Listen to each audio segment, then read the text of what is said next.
All right, Than, join us yet again, man. Special guest, BRStv. This time, it's problems with big aspirational tanks. You think that you want a big monster, but you might not know what you're getting into. There's a statement here I'm going to read that you shared with me. We do a lot of aspirational content on Tidal Gardens YouTube channel. It's also part of the ethos of the company, and it shows in the design of our facility. Lots of decisions were made outside of what makes hardcore business sense. Well, it's a lot of fun to dream big. There are issues with aspirational tanks. It's absolutely true. There's like a dark side of big tanks. Yeah. Sure. So we live in like an Instagram world, right? We see a fantasy in front of our eyes all the time on our phones. And a lot of these tanks are these gigantic, gorgeous, immaculate aquariums. And by their very nature, they are aspirational. The whole point of that post was to be aspirational. And I totally get that sentiment, but I think that it's kind of like van life. Like people get sold the idea like this is a great lifestyle. It's like actually it's kind of like a weird tough homelessness in a way, right? And a giant tank, that's a lot. I mean, people, yeah, it's wonderful to have something like that, but to fully grasp like the amount of maintenance that goes into something like that, the amount of problem solving that's going to be necessary in that. Electricity, structural design of your house, like these things can weigh 5,000 pounds. Your house was not made for that. You know? And also it's just the cost of it could spiral way out of control. Ongoing costs, not just the cost to do. You might have signed up for a big check to do it, but then like afterward, like, oh my. You know? Yeah, and just the tremendous risk of it all. Like it's a gigantic glass box, probably glass. Things could go wrong. There's a number of issues when you start to get bigger and bigger and bigger. So we have the same thing here at BRStv, and it's not always bigger, but sometimes it's like, you know, the style of the tank is aspirational too. Like, I mean, you know, we're creating, you know, video content. We want it to be cool. We want it to be big, you know. But like, and that's sometimes what people want to watch, you know, like, so the BRS 160 wasn't a you know, giant, but man, it had every piece of gear known to man, and it was like built in wall and stuff. And I wavered on it because like, it was cool to watch, right? But totally out of reach for 95% of the people watching. Right? And so like, we're gonna do this new series, the, you know, second edition of that, and none of the tanks are gonna be in wall, and all of them will be within reach, you know? I mean, some of them will be more expensive than others, but like, they won't be pimp my tank kind of thing, you know? So I'm dying to know what people will respond. Like, does it have to be this super mega thing on YouTube to be interesting, or can it be stuff that I could actually do that excites my soul?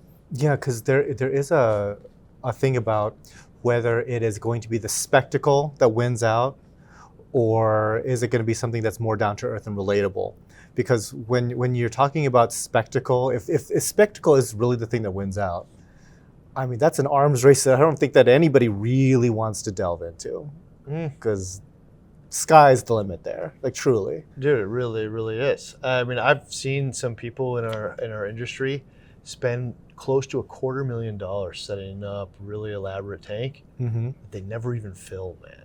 Like, or maybe even recently filled, you know, but like, I haven't seen the tank. Like, when part of the things you don't think about too is how much is it going to cost to fill with coral?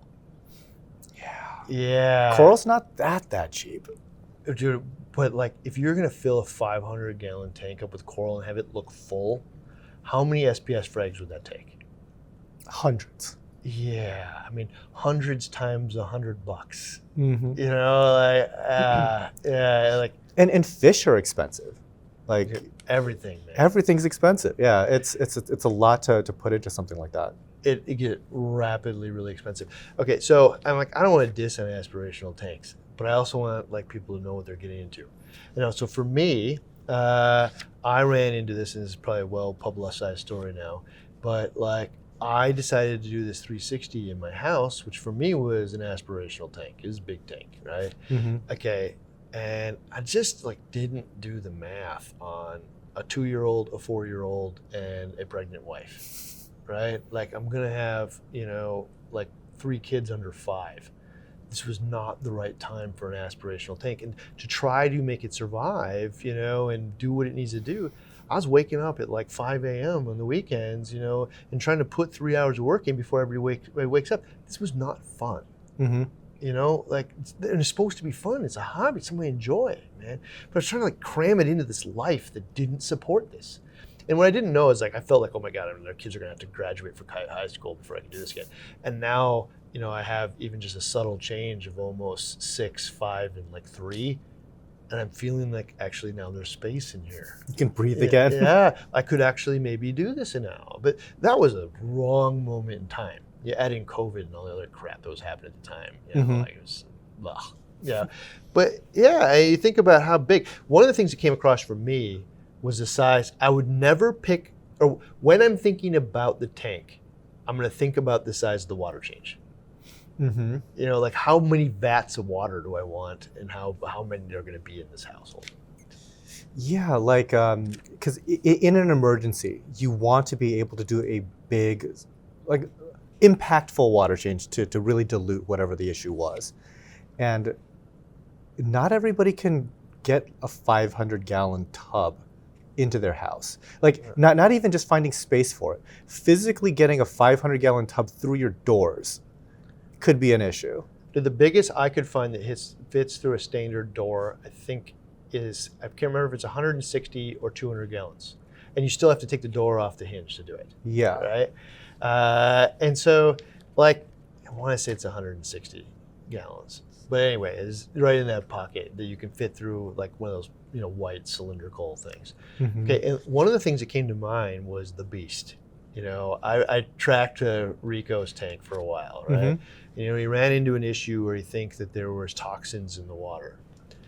And it just like went off like, oh my gosh, man, that guy could do 100-gallon water change, dude, and it's still only 20%, 80% of the toxins in there. Mm-hmm. And this is a household environment. Having 100 gallons is a legitimate amount of water, but it's ineffective here. Right. And just think about like just the storage of the amount of salt, and to do the next water change, you have to wait till, because most people don't have like a commercial RO system that's gonna like fill that thing up in like 4 hours or anything. It's gonna take like 3 days for like a traditional sized RODI to even make that water. What comes to mind here is like we should retitle this video called Destroying the Dream. Yeah, like it sounds like what we're doing, but I think it's really important to think about the reality, because if I could do this again, now I actually really like the shape of the 360 now, and like I'm trying to figure out how I could get something like this into my house. Like it might have to be a look through instead, like a traditional rectangle look through, but like I really just like being able to see down the one end. It's just something that I really enjoy, to see that depth. But like, I know what I'm getting into now, and I know what that size of water, and the reality is like, I've been toying with an idea of, the space I have is like 8 feet wide, and then about 30-ish inches, like 32 or some inches deep, and then I was toying with the idea of doing like a fish-only tank in there that is 3 or 4 feet tall. I'm glad you brought up like the depth of the water, because when you start to get into bigger tanks, to make them look good, like proportional, you kind of do have to make them deeper. Otherwise, like for example, we have like these 600-gallon tanks. In theory, they should look big, but they don't, because they're 24 inches. By the way, 24 inches is plenty deep. If you ever want to try to do maintenance on anything deeper than that, it's not that fun. So 24 inches is kind of like my max that I feel comfortable even working on. Otherwise, it ain't gonna happen. But it looks like a frag tank. It just looks like this thin strip. Yeah, it's a 10-foot long frag tank, and but it is legitimately deep. So in order for it to aesthetically look better, you have to start talking about 3, 4 feet deep. 4 feet deep, you're getting into the tank. Yeah. Well, so the reason I was thinking about it 3 or 4 feet deep in a fish only tank, like a predator tank or something, like it doesn't have as much light in there and all this other stuff. So like, I don't have to clean it to the same degree, and I can probably use tool, and I'm not, gluing frags to the bottom or taking things off. Right. It's not the same depth. But like for a coral tank, I'm with you. I would love it to be 3 feet deep, but no way.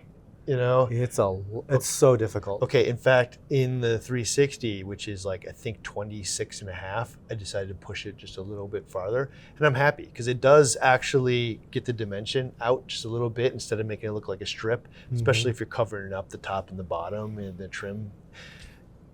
But I can't reach the bottom. It's literally 2 inches away. That 2 inches mattered. Yes. Every Every inch after 24 is going to be a different headache. Yeah. Every single inch matters after 24. I'm using tools and stuff now to grab stuff. And then think of like problem solving. Let's say that you have to catch an overly hostile powder blue tang. Just saying. And now like this powder blue tang is assassinating all your other tangs. He has to come out. Trying to catch that thing in a 3 foot deep tank that's big. You're fishing. You put some bait on the hook, man. I don't know. Good luck. How do you do it? Good luck. You know what? We've done it before. Wasn't easy. We got lucky, maybe. I don't have the patience for it. Other people here can do it. I don't have the patience to attempt the amount of attempts and time it takes to catch that fish. Yeah. But you're right. And a big giant tank's super hard. Yeah, and because a lot of what we're saying is for folks that dream big to something let's say is 500 gallons, but until you've actually had to work on 500 gallons, you just don't know. It's like owning a Ferrari or something. Like I didn't realize that these things are always broken down, like that sort of thing. It's like, oh, they kind of have to be rebuilt all the time, that sort of thing. It's like it seemed like a great idea on Instagram, but in practice, it's like. So, reading between the lines here, I still haven't decided what to put in this house yet. But like, if it is a reef tank, 100% it will be 24 inches tall. It will fill the 8 foot gap, and it will be 33 inches.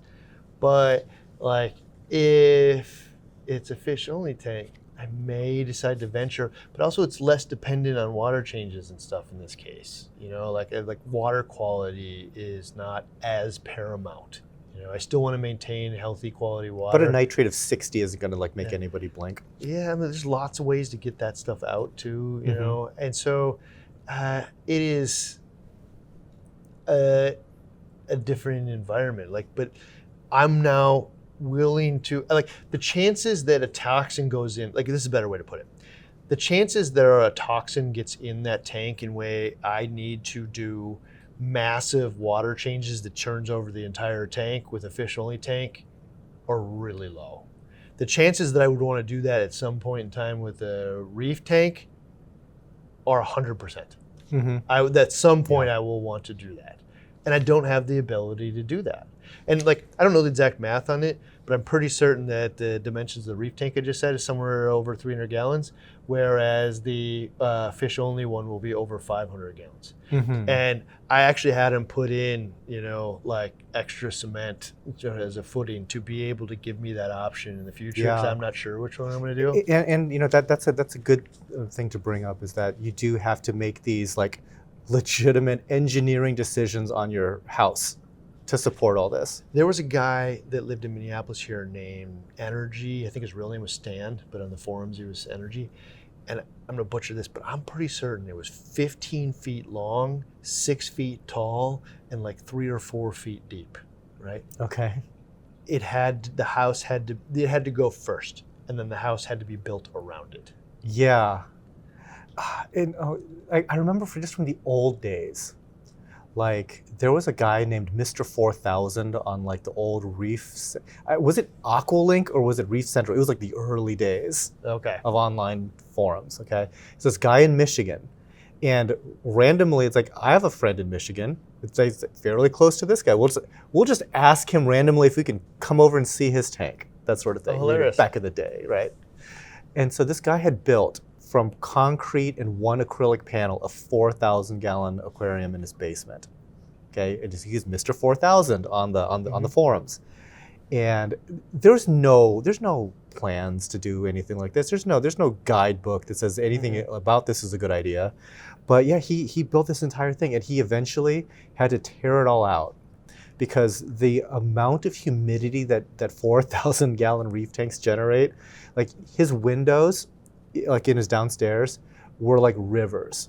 And all of that was just going to go straight into his wood framing. So I toured Sean's tank. He lives up in Mankato here, and he has a 2,000-gallon tank, and it's like all SPS, beautiful tank, right? You know what's funny is I didn't see humidity problems in there, but you're right. Like a 120 can evaporate 1 to 2 gallons in a day, depending on how much surface tension you have and the environment that it's in. But like that much water, dude. I mean, you could be evaporating 20, 30 gallons of water in your house like a rainforest. In fact, I did that. I forgot, man. In my old basement, man, I had 2 4 by 8 foot tanks, and I had a relative humidity of like 80% down there, man. It was a rainforest, and I was going to destroy the house. Growing all kinds of the black mold. Okay, and then here's the problems that come up. This is a good example.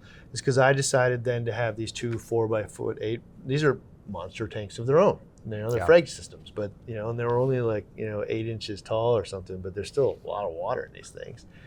Okay, so I had this humidity problem. I knew it was going to destroy the house, right? So I put a bathroom fan, into the wall to vent it out.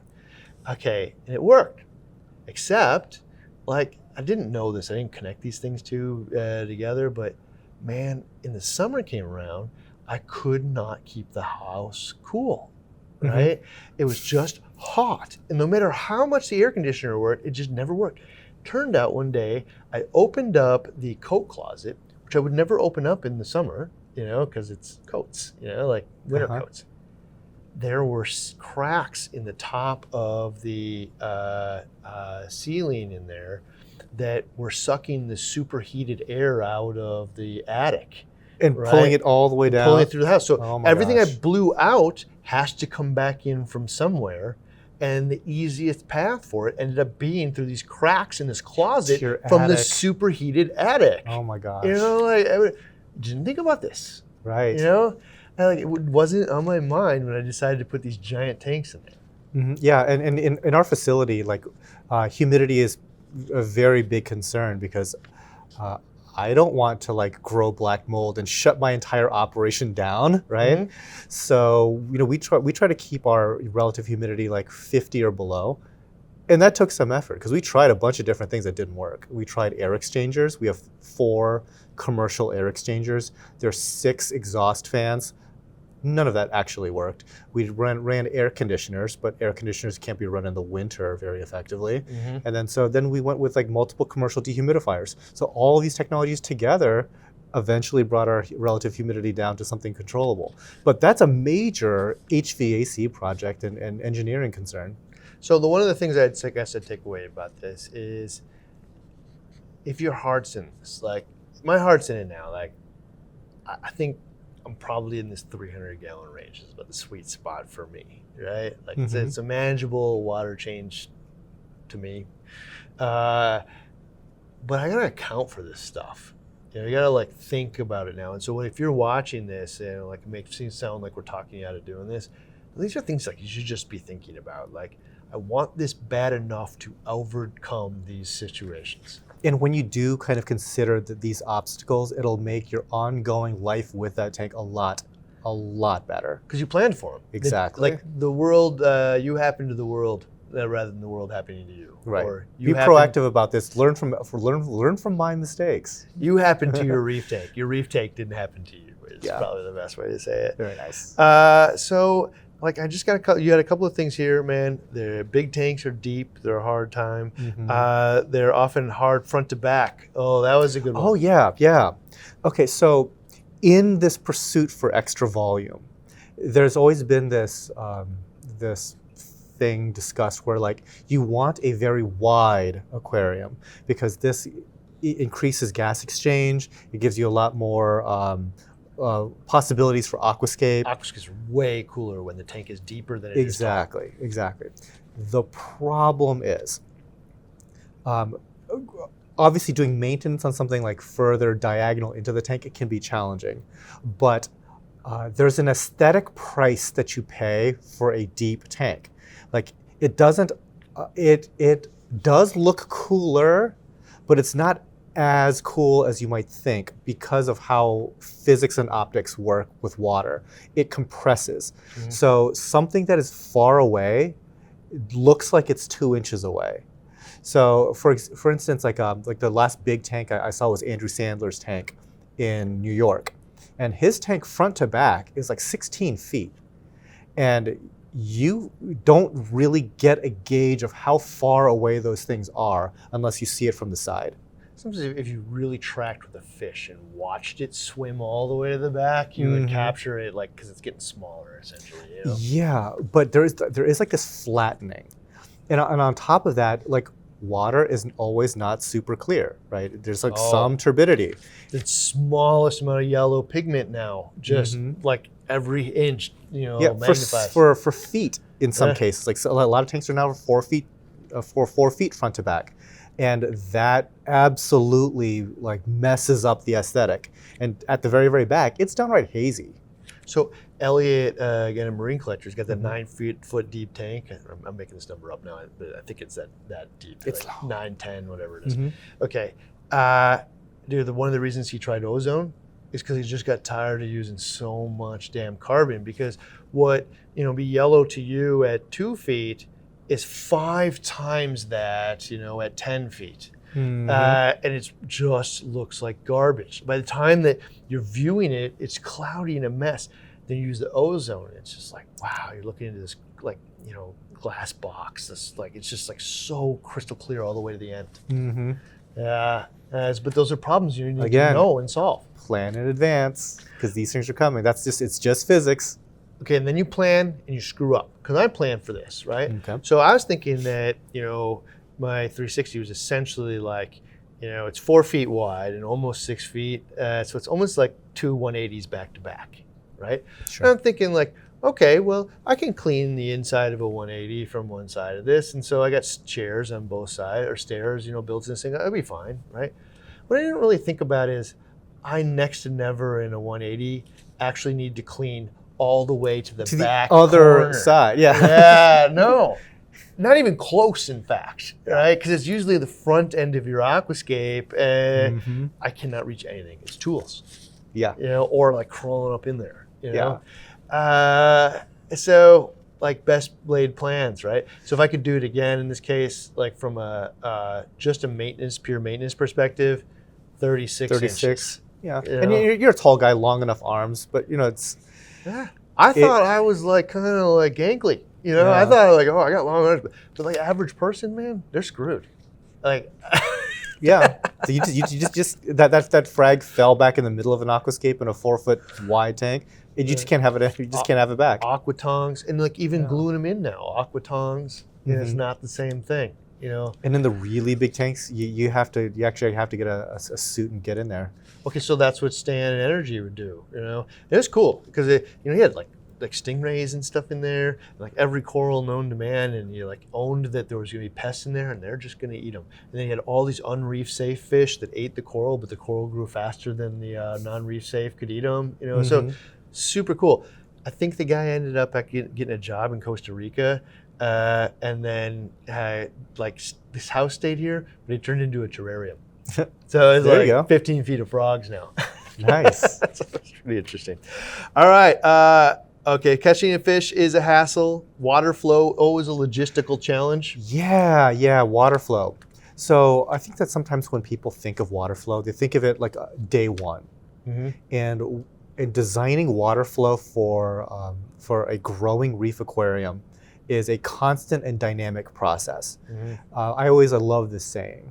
But today's success is tomorrow's failure when it comes to flow. Oh, 100%. And so you always have to be able to like audit your tank's flow and just know that you'll probably have to add more pumps, more powerful pumps, and relocate and re-aquascape, like constantly. And that is super challenging on these big aquariums, because there's sometimes, for the really big ones, there's only really one answer, and you're not gonna like it. It's gonna be like Abyss. Like it's gonna be some giant commercial flow cannon type thing, and you're gonna need several of them.